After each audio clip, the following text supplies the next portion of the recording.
जय भीम नमः बुद्धाय। ही मंजुषा शिंदे गायिका बघा काय म्हणते। लाल बावटाला लय बळ अशी कामगार चळवळ, लाल बावटाला लय बळ अशी कामगार चळवळ, आपल्या हक्कासाठी पायदळ माय अण्णानं केली, आपल्या हक्कासाठी पायदळ माय बघितला ना व्हिडिओ अण्णानं केली। तिची कमेंट पहा, कमेंट तिला कमेंट पण केली। एका भीम सैनिकाने तिला ट्रोल केला तर तिने कमेंट केली, तुझ्या मायवर मांग चढला म्हणे। म्हणजे बघा, बाबासाहेबाच्या माता खाल्लं हिनं, ह्या बोवारीनं, आणि बाबासाहेबाला बेमान झाली ही बोवारी। हा विचार करा तुम्ही, तिचं वक्तव्य बघा। ती कोण्या जातीची आहे पातीची आहे मला माहित नाही, पण ती खोटं नाही सांगत मी तुम्हाला, ती बाबासाहेबाची लेकरू होऊच शकत नाही, लेख होऊच शकत नाही। बाबासाहेबाचे गाणे गाऊन ही मोठी झाली, 2 टायमाचं खाले भेटून राहिलं तर हिला माज झाला असं वाटत नाही का तुम्हाला?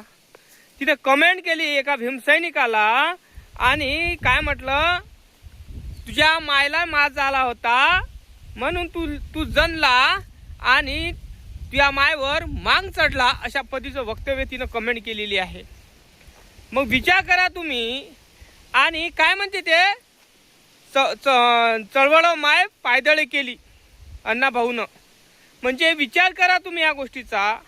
बाबासाहेब आंबेडकर एवढे थोर विचारवंत, त्यांनी जीवाचं रान केलं आणि आपल्या परिवाराला जिथे मातीत घाललं, आणि हे बाबासाहेब आंबेडकर यांनी समाजाचा विचार केला। आणि काही सिंगर, काही गायक, काही लेखक आता असे करून राहिले की ज्या बापाचं खाल्लं त्याला बेमान होऊन दुसऱ्याला बाप म्हणून राहिले, अशी मंजुषा शिंदे पण आहे, हे लक्षात ठेवा। हिला मी पहिले लय मानत होतो, कारण बाबासाहेबांच्या विचाराचे गाणे तिने गायले होते, पण आता तिने त्या गाण्यामध्ये अण्णाभाऊ साठे घालून त्यांनी पायदळ केली व माय अण्णाने केलं। जे लोकशाहीत अण्णाभाऊ साठे त्यांचं मला आंदोलन कधी दिसलं नाही, काही दिसलं नाही। पण जाऊ द्या, आपल्याला अण्णाभाऊ साठेबद्दल काहीच बोलायचं नाही। आपल्याला बोलायचं आहे ह्या गौशीबद्दल, की हिने कसे वाईट पद्धतीने वक्तव्य केलं आहे आणि वाईट पद्धतीने गाणे म्हणू तिने बाबासाहेब आंबेडकरांचा आदर अनादर केलेला आहे। कारण यांना बाबासाहेब आंबेडकर पोट भरण्यासाठी पाहिजे, आणि बाप हे दुसऱ्याला म्हणतात। बाबासाहेबाच्या गाण्यावर ही मोठी झाली ही गौसाळ। बाबासाहेब आंबेडकरांच्या गाणे गाऊन मोठी झाली आहे गौसाळ।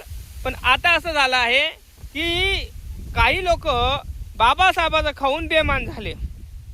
आणि मला एकच सांगायचं आहे, ही मंजुषा शिंदे हिची मी रिस्पेक्ट लय करत होतो, कारण ही गायिका होती, पण हिने अशा पद्धतीचे गाणे गाऊन माझ्या बाबासाहेबाचा अपमान केला। तुम्हाला असं वाटत नाही काय? कारण मंजुषा शिंदेचं बोलणं आणि असं गाणं गाऊन ही बापाला विसरलेली आहेत, लक्षात ठेवा। बेमान झाले हरामी साले बापाला विसरूनी, आणि बेमान झाले हे बापाला विसरले, आणि असे बेमान झालेले लोक कधीही बाबासाहेबाचे लेकरं होत नाही, हे समजून घ्या अगोदर। कारण ह्या महिलेनं, ह्या गायिकेनं बाबासाहेबाचा आधार फक्त प्रचलित होण्यासाठी, प्रसिद्धी पाहण्यासाठी आणि पैसे कमवण्यासाठी घेतला, आणि आपली जात दाखवलीच। मला नाही वाटत ही बाबासाहेबांची जातीची असेल, मला नाही वाटत,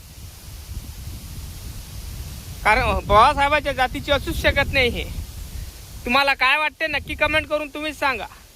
कारण बाबासाहेबांच्या जातीची महिला अशी नाही होऊ शकत। बापाचं खाते गाणे म्हणते दुसऱ्याचं, येल्याला बेल लावून, बरोबर नाही का? कारण ही मंजुषा शिंदेची कमेंट आणि तिचं गाणं तुम्हाला काय वाटते, हे बरोबर आहे का? नाही।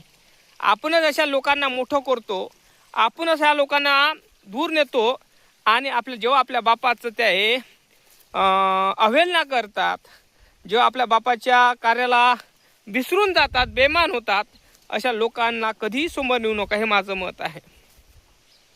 कारण ही मंजुषा शिंदे हिने जे गाणे गायले हे आतापर्यंत चांगले गायले, पण तिच्या एका गाण्यामुळं विचारसरणी आचार बाबासाहेब आंबेडकरांची प्रेरणा ही हिनं चुल्यात घातली, असं तुम्हाला वाटत नाही का?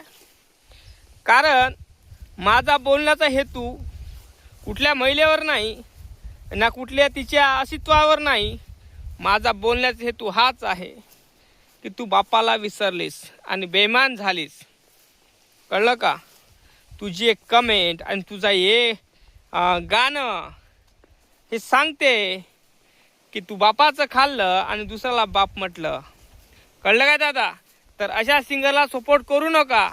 आपल्याच बापाच्यामुळं मोठी झाली, आपल्याच बापाच्यामुळे 2 टायमाला खायला मिळून राहिलं आणि आपल्याच बापाला बेमान झालेली ही बाई ही कधीच कोणाची होणार नाही. कळलं का?